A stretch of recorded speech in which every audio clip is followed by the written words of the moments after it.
Bonjour à toutes et à tous. Aujourd'hui, je vais vous présenter mon petit guide sur la perte de gras. Donc, si vous êtes là, c'est sûrement que vous souhaitez perdre du gras. Et pour ceux qui ne me connaissent pas, je m'appelle Tanguy. Je suis plus connu sous le nom de Le Coach Chauve sur Instagram et je suis coach sportif en ligne. J'ai déjà aidé de nombreux clients justement, par exemple, à perdre du gras. C'est pourquoi j'ai décidé de faire ce petit guide pour aider le plus grand nombre et que vous puissiez vous débrouiller tout seul. Donc les objectifs de ce guide, ça va être de comprendre le fonctionnement de la perte de poids et donc de la perte de gras, comment on fait, comment ça se passe pour perdre du gras. Ça va être également de comprendre comment procéder pour que vous puissiez vous-même faire en sorte de perdre du gras et également de vous donner quelques tips pour que ce soit plus facile. Je tiens à préciser que ce ne sont pas des conseils personnalisés puisque c'est fait pour toucher le plus grand nombre et que le plus grand nombre puisse comprendre comment ça fonctionne et pouvoir créer son plan. Mais vous pouvez adapter tout ce que je vais dire à votre personne pour que ce soit plus personnalisé. Donc tout d'abord, comment fonctionne la perte de gras? Alors on va parler de ce qu'est la balance énergétique. Je vous rassure, c'est très simple. Pour perdre du gras, il faut être en déficit calorique. Qu'est-ce que c'est que le déficit calorique? Qu'est-ce que ça veut dire? Ça veut dire manger moins que tu te dépenses. Si tu manges moins que ce que tu dépenses dans ta journée, tu es dans ce qu'on appelle le déficit calorique. Et si tu es en déficit calorique, alors tu vas perdre du poids. Il y a trois choses. Le déficit calorique, comme je viens de le dire. Donc si on voit là sur le dessin qu'il y a en bas, c'est lorsque la dépense calorique pèse plus lourd que l'apport calorique, c'est-à-dire que tu te dépenses plus que ce que tu ne manges. Dans ce cas, tu es en déficit calorique, tu es sur la bonne voie pour perdre du poids. Mais il y a également ce qu'on appelle le maintien calorique. Donc là, c'est quand tu manges autant que tu te dépenses, quasiment. Donc là, ton poids va stagner. Et il y a à l'inverse du déficit, le surplus calorique. Donc là, du coup, c'est quand tu manges plus que ce que tu ne dépenses. Donc là, tu vas prendre du poids. Donc ce qui suffit de faire pour perdre du poids, c'est être en déficit calorique. Si tu arrives à manger moins de calories que ce que tu n'en dépenses, tu vas perdre du poids. Peu importe comment tu t'y prends. Maintenant, justement, comment s'y prendre, comment procéder. On voit sur cette balance-là, pour être en déficit calorique, il faut que le côté droit soit plus lourd que le côté gauche. Ok? Donc comment faire pour ça? Soit tu allèges le côté gauche, donc l'apport calorique, c'est-à-dire que tu manges moins ou que tu manges mieux, et ou que tu manges mieux. Soit tu alourdis le côté droit, c'est-à-dire tu augmentes ta dépense calorique. Donc pour ça, tu peux marcher davantage, faire du cardio ou en faire davantage, faire n'importe quel sport, n'importe quelle chose qui va te permettre de dépenser des calories. Alors j'ai spoilé la suite, mais du coup la chose la plus importante à faire pour s'assurer de perdre du poids, ça va être de se peser. Je te conseille de te peser au moins 3 fois par semaine. Pourquoi? Parce que le poids fluctue beaucoup d'un jour à l'autre. Donc ce ne serait pas fiable de se peser qu'une fois par semaine. Donc pèse-toi au moins 3 fois par semaine le matin à jeun et tu réalises une moyenne de ces 3 pesées. Ça te donnera une moyenne sur la semaine. Et ce qu'il va falloir faire, c'est faire en sorte que cette moyenne baisse de semaine en semaine. Si c'est déjà le cas, c'est bon, il n'y a rien à faire. Si ce n'est pas le cas, si ça ne baisse pas ou que ça ne baisse pas suffisamment, dans ce cas, il faut jouer sur les deux choses qu'on a vues avant, c'est-à-dire soit se dépenser plus, soit manger moins ou manger mieux. En soi, tu pourrais faire juste ça. Ce que je te conseille de faire quand même, pour être plus précis et s'assurer de faire les choses de manière plus efficacement, plus efficace, ça va être de peser au moins une fois sur une journée type ce que tu manges. Donc ce que je te conseille de faire, c'est que tu prends une balance sur chaque repas, chaque aliment que tu vas manger, tu les poses sur la balance, tu notes le nombre de grammes que tu vas manger de cet aliment, et ensuite, ce que tu fais, c'est que soit tu regardes le tableau nutritionnel, donc soit sur l'étiquette du packaging de l'aliment que tu vas manger, soit sur internet, tu tapes valeur nutritionnelle pomme par exemple, et tu fais un tableau en croix pour savoir du coup combien de calories, mais également combien de protéines, glucides et lipides correspond à la quantité de l'aliment que tu as mangé. Sinon, ce que tu peux faire pour que ce soit plus simple, c'est utiliser des applications comme par exemple, je te conseille MyFitnessPal, une application sur laquelle tu tapes juste l'aliment que tu as mangé, la quantité de l'aliment que tu as mangé, et ça te calcule directement le nombre de calories, protéines, glucides et lipides. Pourquoi c'est important de faire ça? C'est important pour savoir combien de calories tu manges sur ta journée, mais c'est également important pour savoir pour s'assurer de manger suffisamment de protéines et de lipides, ce qui est très important d'un point de vue santé. Donc, assure-toi d'avoir suffisamment de protéines et de lipides. C'est les constantes, c'est les choses qui doivent être suffisamment élevées et sur lesquelles tu ne dois pas jouer. Il faudrait que tu aies au moins 1,6 g de protéines par kilogramme de poids de corps et 0,7 g de lipides par kilogramme de poids de corps. Une fois que ça c'est fait, une fois que tu t'es assuré d'avoir ça, la chose sur laquelle tu vas jouer pour faire diminuer les calories, ça va être les glucides. La variable, c'est les glucides. En d'autres termes, les glucides, pour faire simple, c'est les féculents. Donc, soit tu checkes ton poids comme on a vu juste avant et tu ajustes, c'est-à-dire soit, comme on l'a vu juste avant, tu te dépenses plus, soit, ou les deux en parallèle, tu manges moins, donc tu manges moins, on l'a vu, la variable c'est les glucides, donc tu manges moins de féculents. Soit, tu viens de calculer combien de calories tu mangeais sur une journée type, ensuite, ce que tu peux faire, c'est calculer directement à combien tu devrais être théoriquement pour pouvoir perdre le poids que tu veux perdre. Ok? Et comment on fait pour faire ça? Je vais t'expliquer.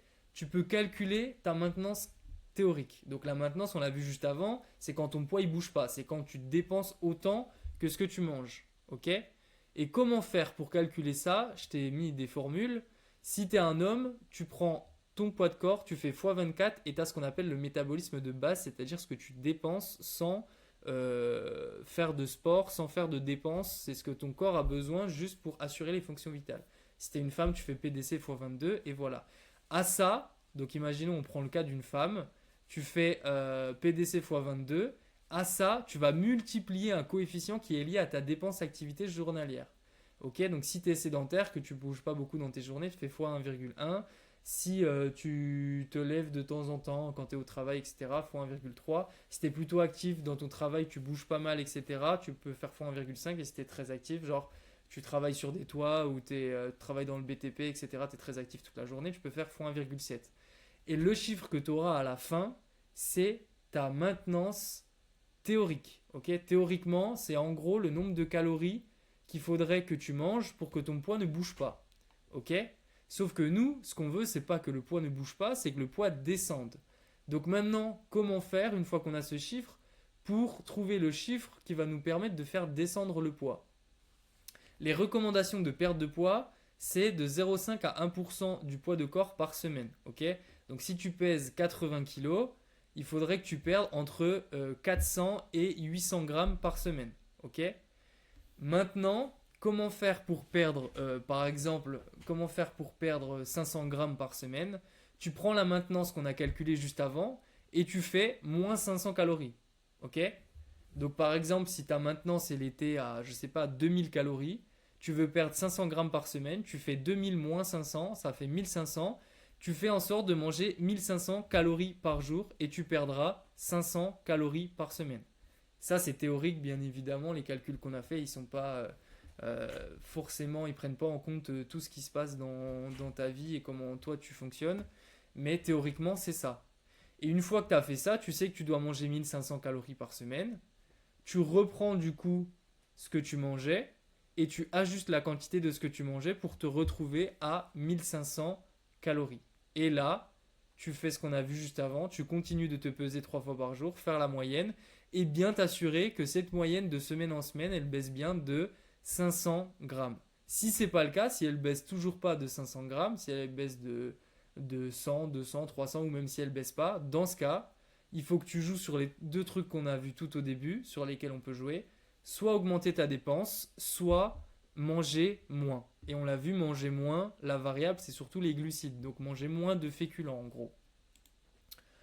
Ensuite, je vais te donner des tips. Donc, je t'ai parlé de se dépenser plus. Donc, se dépenser plus, ça va passer par soit faire du cardio, donc aller courir, faire du vélo, ce genre de choses, soit faire de la musculation, même si ça dépense pas énormément de calories, soit quelque chose de très efficace et qui est très important également pour la santé, c'est de faire suffisamment de pas. Les recommandations en termes de santé, c'est au moins 7000 pas par jour. Donc, si tu fais pas déjà 7000 pas par jour, je te conseille de faire au moins 7000 pas. Et même, je te conseille de faire plus si tu souhaites perdre du poids. La chose qui va être la plus importante pour toi, ça va être de faire suffisamment de pas. Plus tu fais de pas, plus tu vas perdre du poids. Ou alors, pour le même nombre de grammes perdus par semaine, plus tu fais des pas, plus tu vas pouvoir manger et donc moins subir la faim, la fatigue, etc. liée à la perte de poids. Donc je te conseille de marcher suffisamment, au moins 7000 pas par jour. Et si tu peux faire plus, fais plus. Tu risques rien de faire plus. Tu peux aller jusqu'à 15, 16, 17, 18 000 pas par jour. Ça le fait très bien, il n'y a aucun risque pour ça. Pour marcher plus, je sais que souvent beaucoup de personnes n'ont pas le temps.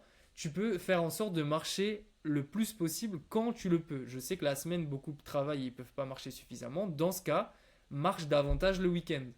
Comme ça te permettra sur la semaine de marcher plus. Ce qui est important, c'est pas combien de pas tu fais dans ta journée, c'est combien de pas tu fais sur la semaine. Donc si certains jours tu peux pas faire beaucoup, fais beaucoup les autres jours de la semaine, comme ça au final sur ta semaine tu as fait beaucoup.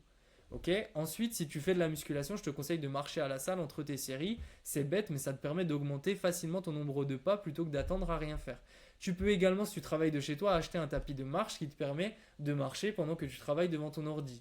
Tu peux également t'arrêter 2-3 arrêts plus tôt quand tu prends le bus, le métro ou autre pour pouvoir continuer le trajet à pied et donc augmenter ton nombre de pas. Également des petites habitudes comme prendre les escaliers à chaque fois plutôt que de prendre l'ascenseur, etc. Les tips que je peux t'apporter au niveau de l'apport calorique, c'est identifier les moments où tu as très faim. Par exemple, certaines personnes vont avoir très faim le soir et vont avoir tendance à craquer sur beaucoup d'aliments qu'on pourrait considérer comme des cochonneries et vraiment ne plus réussir à s'arrêter. L'une des choses les plus efficaces pour pallier ça, c'est de juste manger une collation en fin d'après-midi. Tu prends un fruit, une barre protéinée ou j'en sais rien en fin d'après-midi. Ça va faire que du coup, le soir, en attendant le repas du soir, tu vas pas crever la dalle et du coup, tu vas pas aller taper dans le placard de Kinder Bueno, de ce genre de choses. C'est tout bête, mais ça fonctionne. Les moments où tu as très faim, où tu as tendance à craquer, essaie de faire en sorte de pas avoir faim pour pas craquer. Donc, mets un repas juste avant, même un tout petit repas, juste une pomme, une banane, ce genre de choses, ça va te permettre de pas craquer. Je te conseille aussi, si tu peux, de ne pas prendre de petit déjeuner, par exemple. Comme ça, ton premier repas de la journée, ça sera le midi. Comme ça, tu t'évites, tu as un repas en moins, donc forcément, ce sera plus simple de manger moins de calories. Je te conseille également d'utiliser des boissons et des sauces sans sucre. De boire beaucoup d'eau, c'est très important pour réguler la faim et la satiété. Et également, un cheat code, c'est de manger par exemple des pommes de terre plutôt que du riz ou des pâtes ou autre. Parce que les pommes de terre, ça va avoir un plus gros volume pour le même nombre de calories. Donc tu vas avoir l'impression de manger plus que si tu mangeais du riz ou des pâtes pour le même nombre de calories. Voilà, et à quoi t'attendre? Si tu fais correctement les choses, tu peux t'attendre à une perte de poids assez rapide avec une transformation assez considérable sur ton physique. Comme par exemple, je te montre Titouan qui a perdu 10 kilos en 12 semaines à droite. Et il y a Sophie en un mois et demi qui a bien perdu du gras. Jules également en moins de 2 mois. Thomas en 6 semaines qui est passé de la photo de gauche à la photo de droite. Donc si tu fais correctement les choses, tu peux t'attendre à des résultats considérables. Si jamais tu as des questions, n'hésite pas à m'envoyer un message sur Instagram. Je reste disponible. Tout ce que je t'ai expliqué là, c'est la même chose que j'ai mis en place pour que ces personnes puissent avoir ces transformations-là.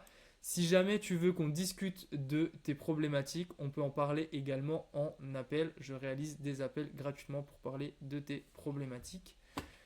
Donc voilà, merci de m'avoir écouté et je te souhaite une bonne journée ou une bonne soirée.